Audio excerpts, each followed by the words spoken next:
Olá pessoal, sejam bem-vindos a mais um vídeo do canal Lightroom Brasil. E no vídeo de hoje eu vou falar sobre as novidades da versão 8.3 do Lightroom, que saiu esta semana.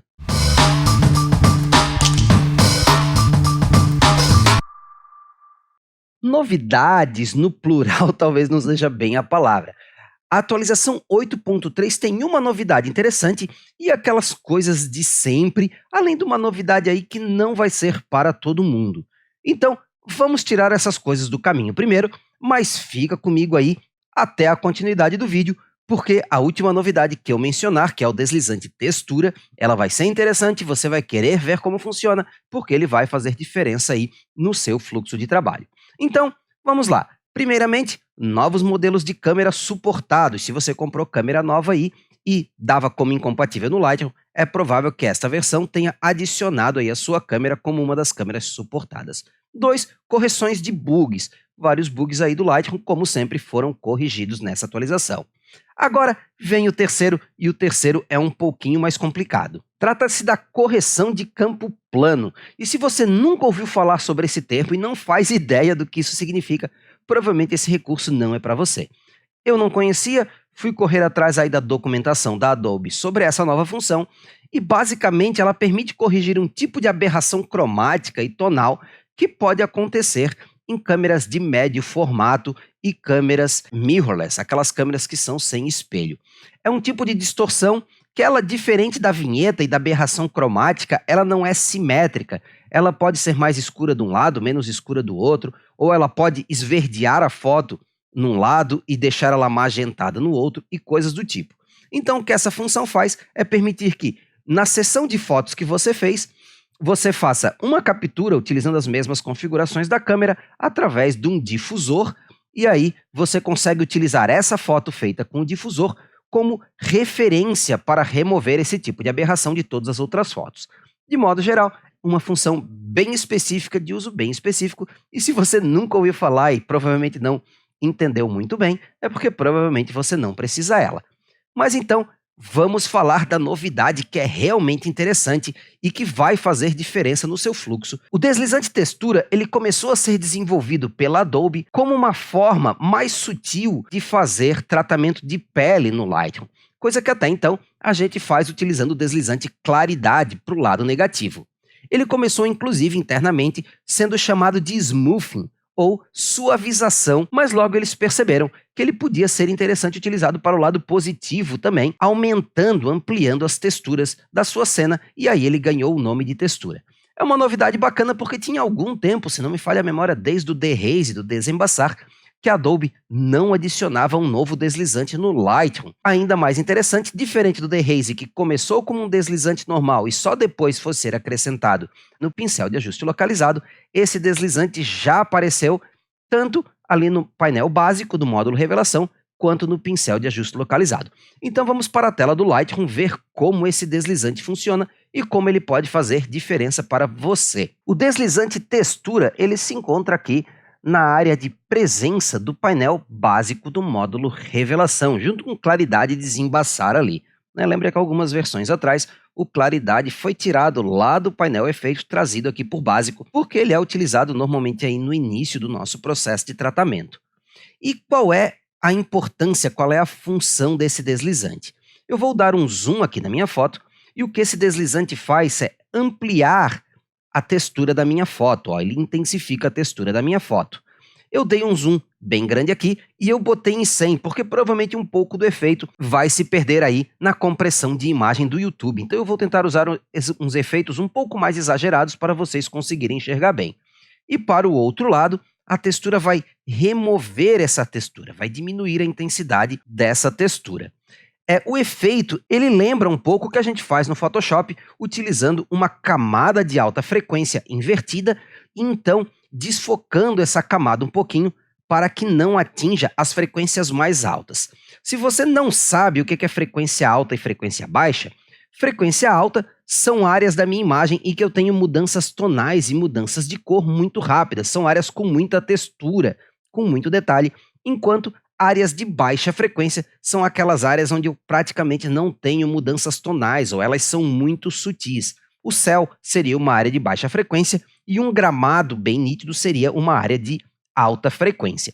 E o que essa textura faz é basicamente afetar aí uma espécie de uma média frequência. Ela pega umas áreas aí de média e alta frequência, ela reduz a intensidade dessas áreas, o contraste aí nessas áreas, mas ela protege as frequências mais altas, onde estaria principalmente o ruído, onde estão aqueles poros menorzinhos e coisa e tal, evitando que a imagem, quando você utiliza a textura para baixo, fique muito plastificada. Eu ainda acho que ela fica um pouco plastificada demais. Esse ajuste ele não vai substituir, por exemplo, um high-end retouching de pele feito aí com Dodge and Burn, ou feito com divisão de frequência, porque ele ainda, eu acho que ele fica um pouco intenso demais. Mas para quem faz o tratamento de pele no Lightroom e precisa fazer num fluxo muito grande de imagens, como ensaios, casamentos e tudo mais, ele é uma função que te traz um resultado melhor do que trazia o Claridade. Rafa, quais são as principais diferenças entre esse recurso e a Claridade?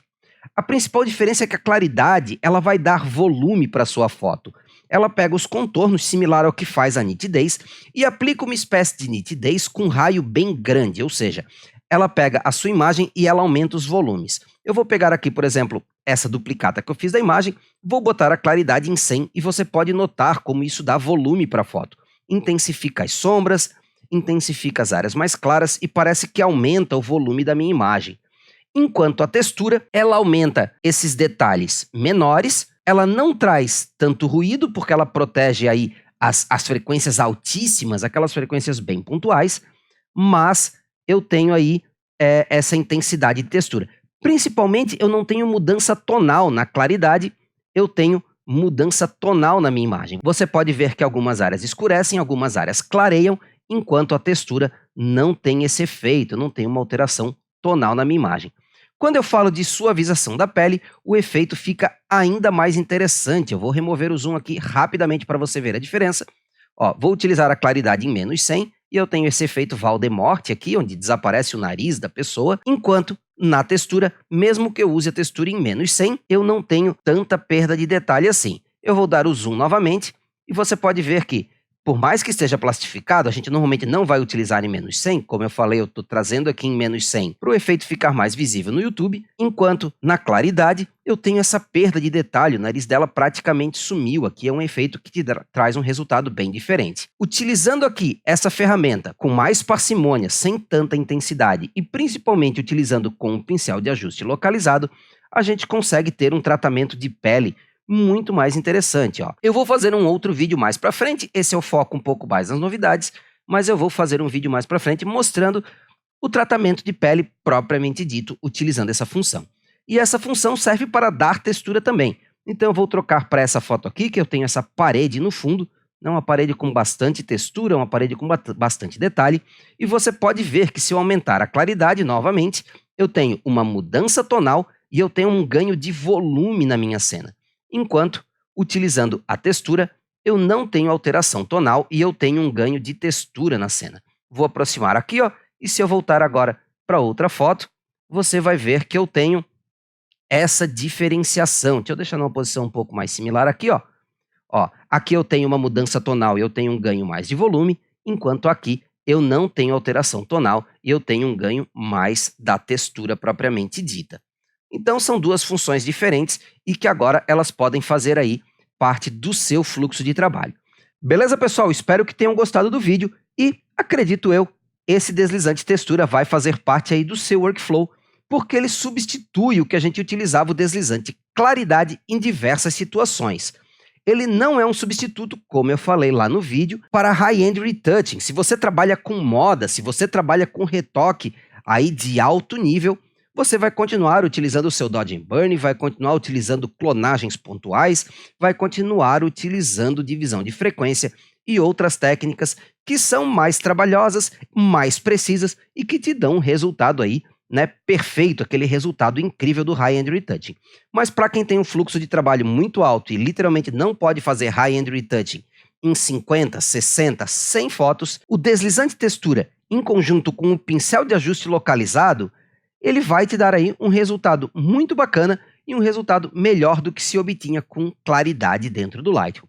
Eu vou fazer um novo vídeo em breve falando mais pontualmente do tratamento de pele utilizando esta ferramenta. Então, se você gostou do vídeo, não esquece de deixar aquele like e curtir o nosso canal aí, se inscrever no canal, marcando o sininho para receber as notificações. No mais, fica um grande abraço a todos vocês, até breve e os vejo em um próximo vídeo.